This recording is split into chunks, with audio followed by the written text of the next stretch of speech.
and welcome back to the Toffee Blues YouTube channel, your source for all things Everton. My name is Thomas, back with another player review at the conclusion of this season. We are going to be bringing you these kind of 5-10 minute videos on all the players, giving our opinions. I'm joined once again today by Connor Williams, as we're going to stay on the kind of the midfield vein. We've done Abdoulaye Doucouré already, and now we are going to move on to another summer signing, Allan. Of course, when Carlo Ancelotti joined, he was linked, kind of that natural Napoli link. We knew he wanted out of Napoli. I think there were a lot of stories at the time of a bit of a dressing room revolt against Gattuso, I think it was at the time, or De Laurentiis, and it was a bit of a saga. We know that De Laurentiis, in terms of a footballing director, isn't particularly easy man to deal with, but the deal got over the line in the end. And Connor, what were your initial reactions then when he was rumoured and then when he finally signed? When we were linked with him, I thought it was a really good player to be linked with, because obviously this was the first summer we'd seen under Ancelotti, and it was more a wonder of what calibre of players are we going to attract now with a manager of his status. So I thought this was one that showed real intent. When we actually signed him and it was over the line, I was absolutely made up. I think he's such a great midfielder, and I was hoping he brings, sort of that tenacious attitude that he had when I've watched Napoli play with him. So I was really excited to see him in a blue shirt, and I think he's, I don't know how to describe it, that sort of bite he's got is what our midfield really needed, especially when you looked at it last year. You could say it lacked a bit of bite. Yeah, I completely agree. It seemed like, the club were obviously looking to improve that central midfield area with the signings of Doucouré and, of course, Allan now. And in terms of the way they had to improve, they needed to add energy. As you said, they needed to add that bite, that tackling ability. And in Allan, you kind of get both. He works very hard. Defensively, he's very solid. He never backs out of a tackle. I'm sure all the Everton Dars were impressed. The lad, tucks his shirt and gets his socks rolled up. It was absolutely brilliant. And just for a couple of stats here, only 26 appearances. We'll talk about his injuries just in a moment. That total to 2,052 minutes. No goals or assists, 7 yellow cards. I maybe expected it to be a bit higher, actually. I didn't quite realise that one. Pass success range of 85.7%. We know that he's maybe not playing those Hollywood balls forward. So pretty solid there. So we'll actually kind of just talk about his injuries for a second, because 26 appearances in the season, maybe slightly disappointing, to be honest, because he never seemed to miss that. Too many games for Napoli, had very good fitness. Comes to Everton, and of course over Christmas he had that pretty serious injury, and there were a couple of moments where it kind of all totaled up. So what did you make of him now? Looking back, I didn't realise he'd actually only made so few appearances really, but it's 23 in the league, one in the FA Cup and one in the League Cup. So what did you make of that? I'm the same as you. I was quite shocked that he actually only made 26. I do remember when he got injured though, and it did feel like every time he was rumoured to come back, there was another problem, and then there was another problem. And I remember for a while it was like him, Jabamin, and someone else, and it was just constantly week in, week out, we were told weren't going to be in the team. And I was a bit gutted because I thought he'd started well. He showed that bit of bite, and then when a player gets injured, certainly at Allan's age, and it becomes a reoccurring one, you do sort of have those doubts of, is this going to be an ongoing problem for his career? But he came back from them, and the majority of his games he got after there, I've been quite impressed with him. Yeah, definitely. I think I was slightly concerned when he did get that injury.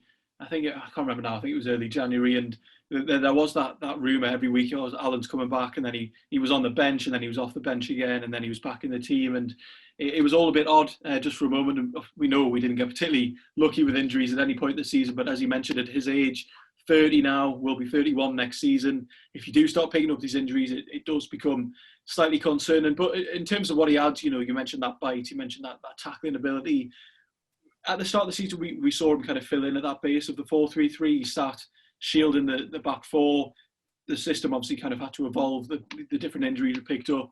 We moved to 5 at the back at times. So I think we probably saw the best Allan at the start of the season in that 4-3-3. When he would sit, you'd have Gomez at the start, and Doucouré would be shuttling. Gomez, in theory, was making those passes long. And of course, we all remember the glory days of September and October, the magic free flow and early season football. It was tremendous. So would you agree that maybe in that 4-3-3, with him sitting, that is his best role, and where he offers most to us?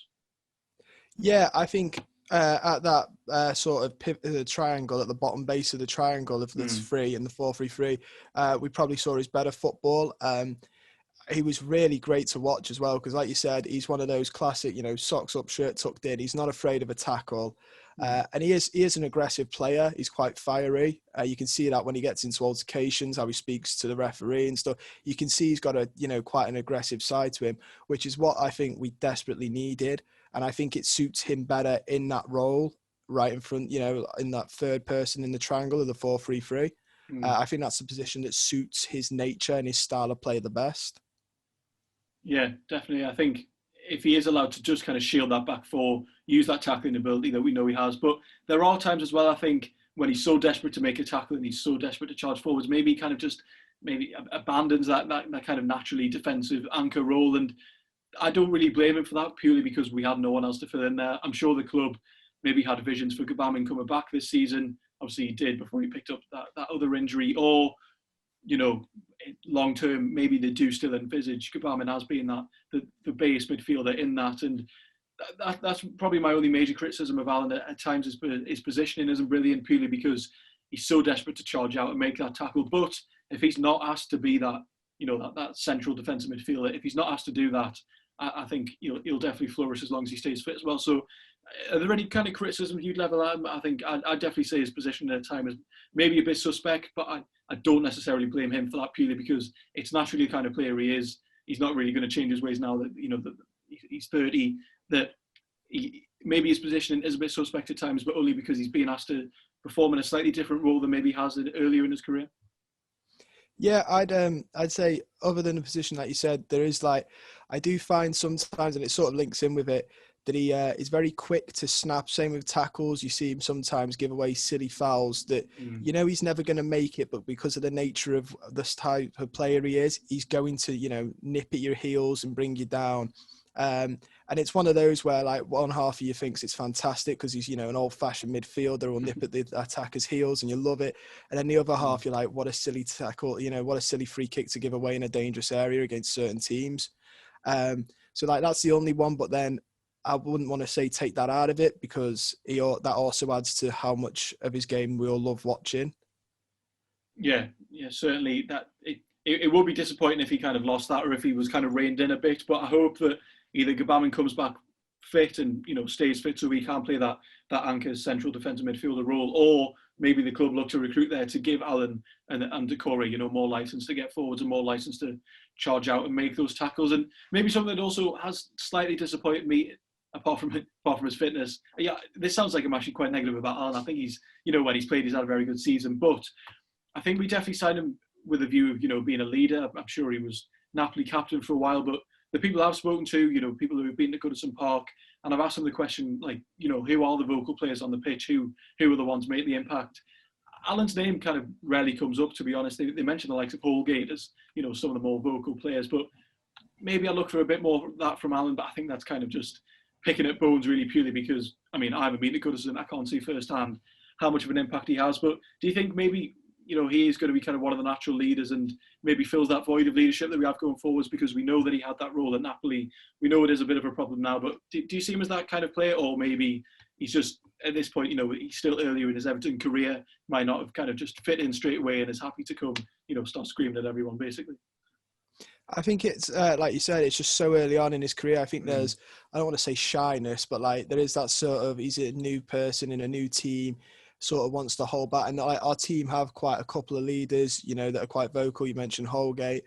We saw on the last game of the season, Richarlison and Holgate getting into a, complication off it. Richarlison's quite vocal as well. Luca Dean can be quite vocal. We have a lot of vocal players. So I think maybe he's just, taking a step back, letting other people being vocal for himself. And then I think next season, once hopefully we add a lot higher caliber players to our team as well, hopefully we have a good summer, we'll start to see Allan sort of relax into his role more and become a lot more vocal, because I certainly think he's definitely, like you said, at Napoli he certainly was that vocal player and that captain, so I wouldn't be surprised if we saw it next season. Yeah, certainly. And that kind of brings us to the end of this review, and something I forgot to do on the Doucouré video, the first player review back. What would you give Allan season out of 10, basically? I think I've sounded slightly negative about him, as I mentioned. I've been very impressed, but what would you rate it out of 10 if you had to, really whittle it down? I'd purely because he's missed a bit of it, like we said, because of the injury, so it's a bit hard. I give him probably like 6.5, maybe a 7. I wouldn't say 6, I think that's a bit too low, but I don't think he's, high end. I'd say 6.5. And that's purely because of the injuries as well, unfortunately. Yeah, I'd probably agree. I'd probably put him around a 7. I think he has been asked at times to play in roles that he's not necessarily suited to. He's not, although we saw him do very well at the start of the season in that, at the base of the 4-3-3. We saw as time went on when he was still in that system, it didn't really suit him, and I think he clearly prefers having someone behind him and he can go out and make that tackle. So I'd probably give him a 7, and I'd agree on the injury thing as well. Only making 26 appearances is slightly disappointing throughout the whole campaign, but that does bring us to the end of this player review. So thank you all very much for watching. Be sure to let us know your thoughts down below in the comments. What would you rate Allan's season out of 10, and how do you envisage his development going forward? So as I mentioned, check out Connor's social media, check out all the Toffee Blues, and check out the rest of the player reviews, because we will be doing these short videos on every single player this season. So thank you all very much for watching, and join us next time on the Toffee Blues. Okay.